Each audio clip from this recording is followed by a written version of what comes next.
সবাইকে আমার আন্তরিক অভিনন্দন ও শুভেচ্ছা জানাচ্ছি। যে যেখান থেকে আমার ভিডিওটা দেখছেন, পৃথিবীর বিভিন্ন প্রান্তে প্রবাসী বাংলাদেশি প্রবাসী ভাইয়েরা যারা আছেন তাদের সবাইকে আমার আন্তরিক অভিনন্দন ও শুভেচ্ছা। আজকে বাংলাদেশের বাহিরে প্রবাসে আছে লক্ষ লক্ষ মানুষ। এই লক্ষ লক্ষ মানুষ বাংলাদেশ থেকে নিজের সুখ, স্বাচ্ছন্দ্য, আনন্দ, ফুর্তি, জীবনের সকল মায়া, মমতা, ভালোবাসার মানুষদেরকে রেখে নিজের আত্মীয় স্বজন এবং এক অত্যন্ত আপনজনকে রেখে তারপরে এরা প্রবাস করতেছে, প্রবাস জীবন যাপন করতেছে। প্রবাস জীবনটা যে আসলে কত কষ্টের, যারা প্রবাস করে কেবলমাত্র তারাই জানে। প্রবাসী থেকে যে টাকা আয় করা যে কত কঠিন, যারা প্রবাস করে, যারা প্রবাসে আছে কেবলমাত্র তারাই জানে। আজকে এই কথাগুলো বলার একমাত্র উদ্দেশ্য হলো কি, যে উদ্দেশ্য হলো এইটাই যে আমরা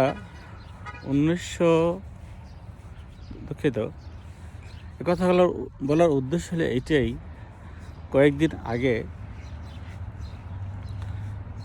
নুরুল হক নূর, আমাদের দক্ষিণবঙ্গের ছেলে, অত্যন্ত নিহাতি গরিব পরিবারের ছেলে, খুবই নিম্ন মধ্যবিত্ত অবশ্যই না, সে নিম্ন মধ্যবিত্ত পরিবারের ছেলে। সে কোনো এক আত্মীয় তাকে বিশ্ববিদ্যালয়ে পড়ানোর ব্যবস্থা করছে, এমনকি ইন্টারমিডিয়েট পর্যন্ত করাইছে। এবং তার বাপ একটা বাজারের চায়ের দোকান দিত, ছোট্ট একটা চায়ের দোকান দিত, হয়তো মুদি মালটালও ছিল, তো কলা বিস্কুট টিস্কুট এগুলো বিক্রি করতো। তো আমি সেটা তার বাপের পেশাকে আমি একটুও ছোট করে দেখছি না, আমি সেটা বলিও না। কিন্তু এত নিম্ন ফ্যামিলির মধ্য থেকে উঠে এসে সংগ্রাম করতে করতে সে এখন বাংলাদেশের প্রবাসী কল্যাণ মন্ত্রণালয়ের প্রতিমন্ত্রী হিসেবে রয়েছে। কিন্তু আমরা যারা প্রবাসে যারা আছি, আমরা যারা বিদেশ করি, আমাদের একটা আকাঙ্ক্ষা ছিল, চাহিদা ছিল যে নুরুল হক নূর যেহেতু আমাদের মতো ফ্যামিলি থেকে উঠে আসছে, তা সে হয়তো বা প্রবাসীদের জন্য ভালো কিছু একটা করবে। তা ভালো কিছু করার মধ্যে কয়েকদিন আগে সাংবাদিক সম্মেলনে তিনি একটা কথা বলছিল, বা অন্য কোথাও হয়তো বা আমার সঠিক মনে নাই, কিন্তু তার কথাটা আমার মনে আছে যে প্রবাসীরা যে রেমিটেন্স পাঠাবে, সেই রেমিটেন্সের উপরে 7.5% রেমিটেন্স বাংলাদেশ সরকারকে দিতে হবে। আমার কথা হলো, নুরুল হক নূরের প্রতি যে প্রবাসের টাকাটা কি এত সহজ? কত কষ্ট করে এখানকার মানুষজন কাজ করে টাকা আয় করে তার সংসারের চাহিদা মেটানোর জন্য, সেখান থেকে যদি 7.5%, 100 টাকায় 7.5 টাকা যদি সরকারি তহবিলে দিতে হয়, তাহলে কি অবস্থাটা এসে দাঁড়ায়?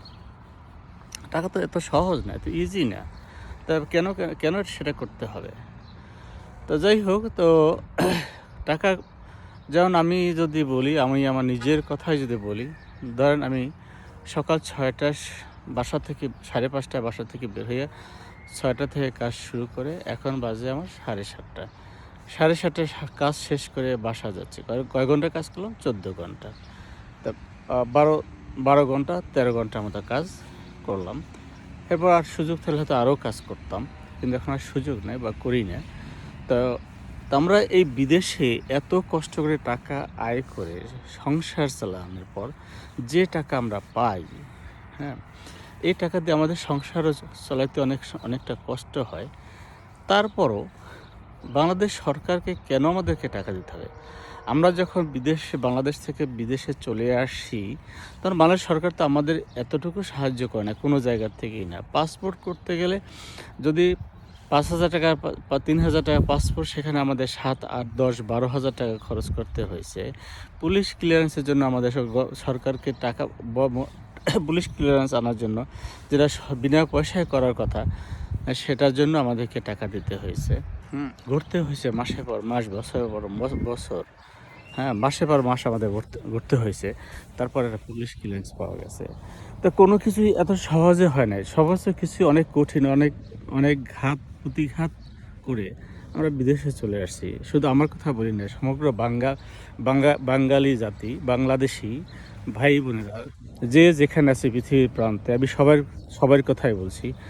It was not easy to come the foreign country making money and sending money to Bangladesh, and we have to pay to government 7.5%.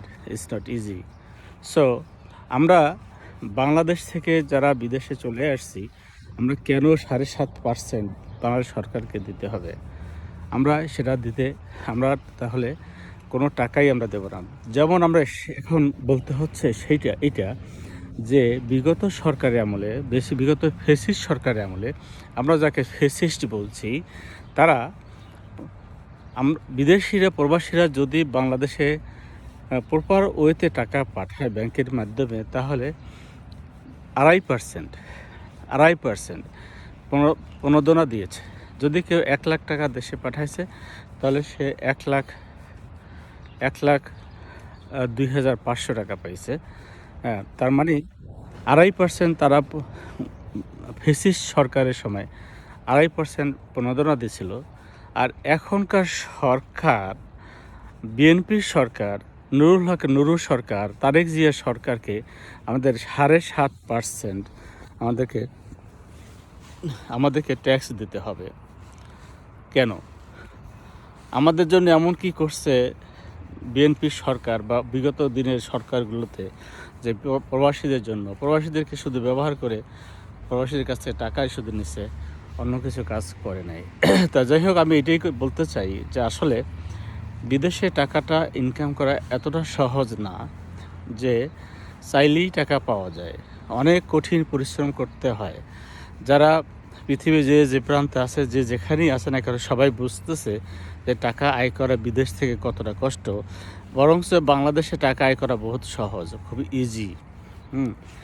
বাংলাদেশে যত সব আছে, সব চোরটায় ভরে গেছে। নূর ছোট লোকের ছেলে, ছোট লোক গরিব, ও বিকাশ নূর, ওর নাম ছিল বিকাশ নূর। বিকাশ বিভিন্ন মানুষের কাছ থেকে বিকাশে টাকা নিয়ে তারপর চলতো। ওর বাপে কথা বলতে চাই না, তারপরও বলি। ওর বাপ ছিল একটা বাজারের একটা ছোট্ট একটা টং দোকানের চা বিক্রি করতো।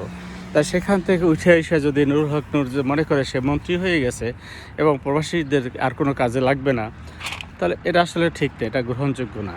যাই হোক, আমি অনেক কথা বলে ফেললাম। সবাইকে আমার আন্তরিক অভিনন্দন এবং শুভেচ্ছা। আজকের ভিডিওটা অনেক বড় হয়ে গেছে, হয়তোবা অনেক পার্ট শুরু আসবে। তো যাই হোক, সবাই ভালো থাকবেন। আল্লাহ হাফেজ।